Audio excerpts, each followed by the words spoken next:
Bayangkan, anak-anak kita yang seharusnya berlari-lari ceria, kini terpaksa menjalani cuci darah rutin layaknya orang tua. Bukan hanya satu atau dua, tetapi puluhan anak di Indonesia kini harus menjalani prosedur medis yang seharusnya jauh dari kehidupan mereka. Apa yang sebenarnya terjadi?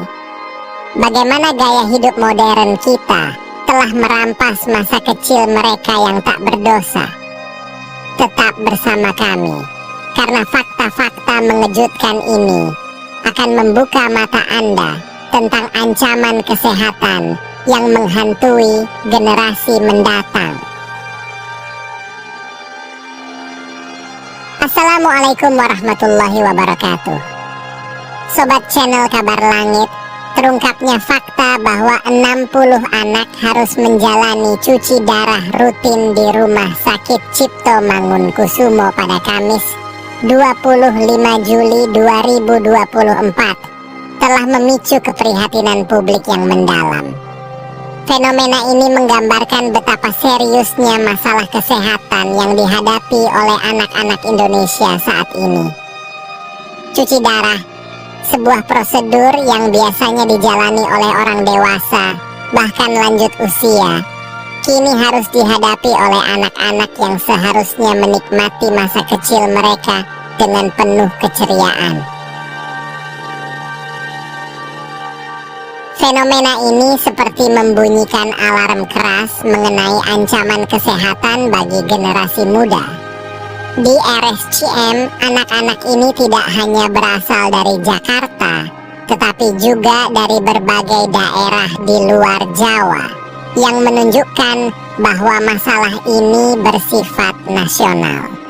Menurut Dr. Eka Laksmi Hidayati, seorang spesialis anak di RSCM, banyaknya jumlah anak yang menjalani cuci darah di rumah sakit ini disebabkan oleh beberapa faktor, termasuk kelainan fungsi ginjal bawaan, paparan obat-obatan tertentu, serta gaya hidup yang tidak sehat sejak usia dini.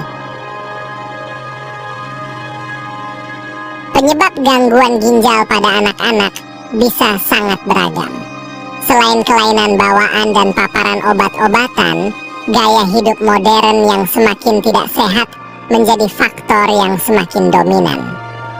Gaya hidup yang buruk, terutama dalam hal pola makan dan minuman, menjadi salah satu penyebab utama yang memicu gangguan ginjal pada anak-anak. Konsumsi makanan cepat saji yang tinggi garam dan lemak, minuman berpemanis yang berlebihan, serta kurangnya aktivitas fisik telah menjadi bagian dari keseharian banyak anak di Indonesia. Faktor-faktor ini secara kolektif berkontribusi pada meningkatnya kasus obesitas dan diabetes pada anak-anak, yang keduanya merupakan faktor risiko utama gangguan ginjal. Kisah Faris, seorang anak berusia 8 tahun yang harus menjalani cuci darah 2 kali seminggu, memberikan gambaran nyata tentang dampak buruk dari gaya hidup tidak sehat pada anak-anak. Selama 4 bulan terakhir, selang kateter untuk hemodialisis sudah dipasang di dadanya, yang membuatnya harus berhenti sekolah dan terpaksa menjalani hari-harinya di atas kursi roda.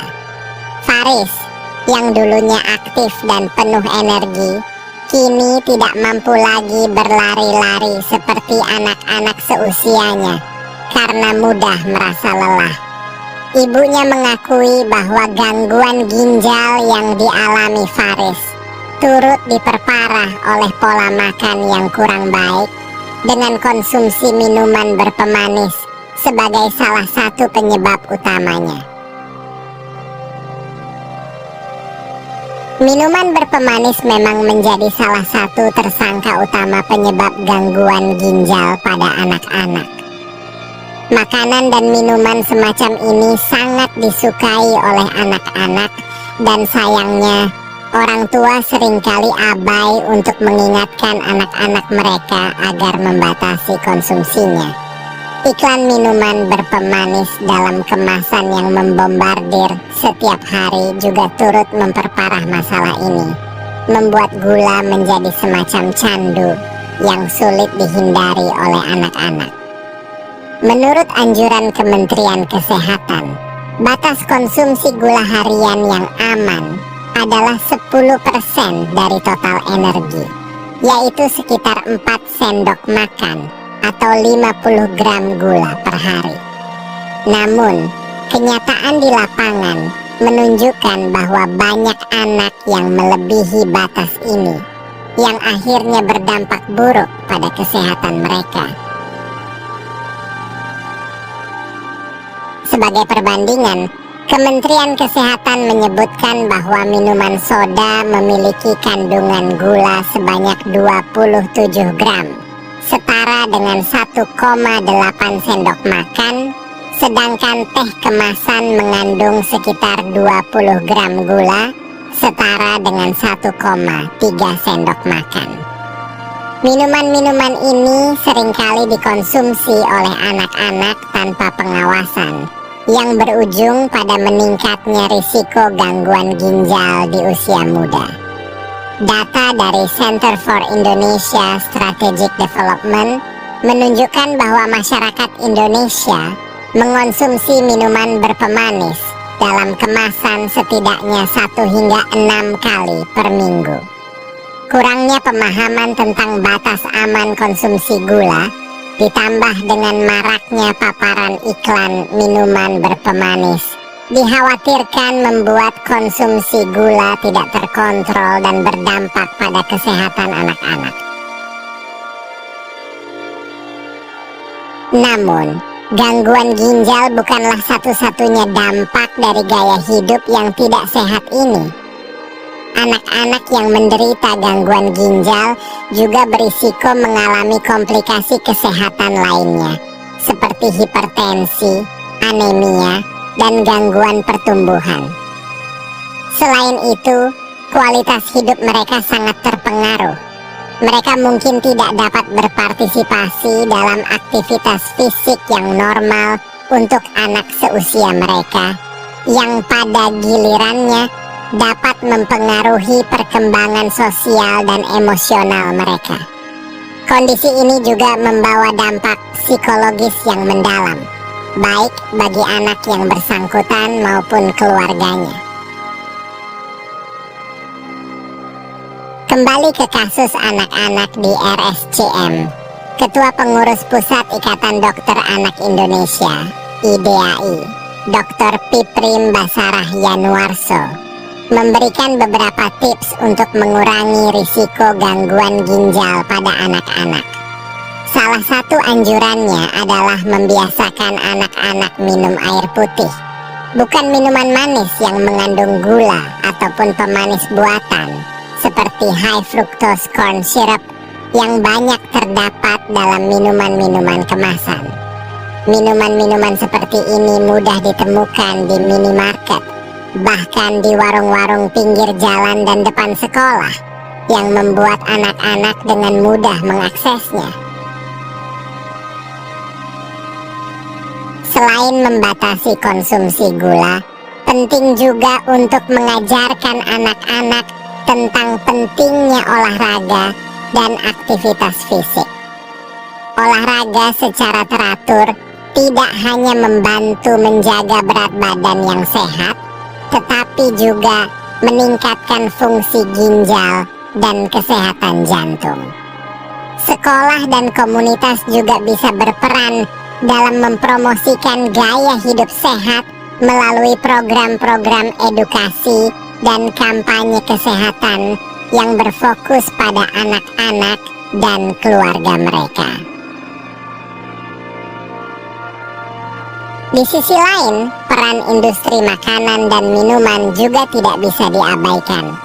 Produsen harus lebih bertanggung jawab dalam mengurangi kadar gula dan garam dalam produk mereka, serta lebih transparan dalam mencantumkan informasi nutrisi pada kemasan. Pemerintah dapat turut serta dengan memberlakukan regulasi yang ketat terkait iklan makanan dan minuman tidak sehat, khususnya yang ditujukan kepada anak-anak. Beberapa negara telah mengambil langkah-langkah konkret untuk mengatasi masalah ini.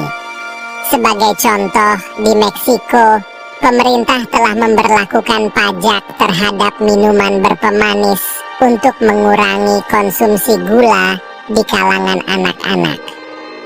Sementara itu, di Inggris, kampanye Change for Life berfokus pada edukasi masyarakat tentang pentingnya pola makan sehat dan aktivitas fisik untuk anak-anak. Indonesia bisa belajar dari inisiatif-inisiatif ini dan menerapkannya dengan menyesuaikan pada kondisi lokal. Pada akhirnya, sebagai orang tua, sudah menjadi tanggung jawab kita untuk menjaga kesehatan anak-anak, termasuk mengontrol makanan dan minuman yang mereka konsumsi. Lebih baik menolak jajanan yang manis-manis daripada harus menanggung risiko sakit parah di kemudian hari. Upaya pencegahan sejak dini sangat penting untuk menghindari kondisi yang lebih buruk di masa depan, demi masa depan anak-anak kita yang lebih sehat dan cerah. Sobat channel Kabar Langit, jangan lupa untuk meninggalkan komentar di bawah, karena suara Anda sangat berarti bagi kami. Jika Anda merasa video ini bermanfaat, tekan tombol like dan bagikan dengan teman-teman Anda. Pastikan juga untuk subscribe channel Kabar Langit, agar Anda tidak ketinggalan informasi penting lainnya.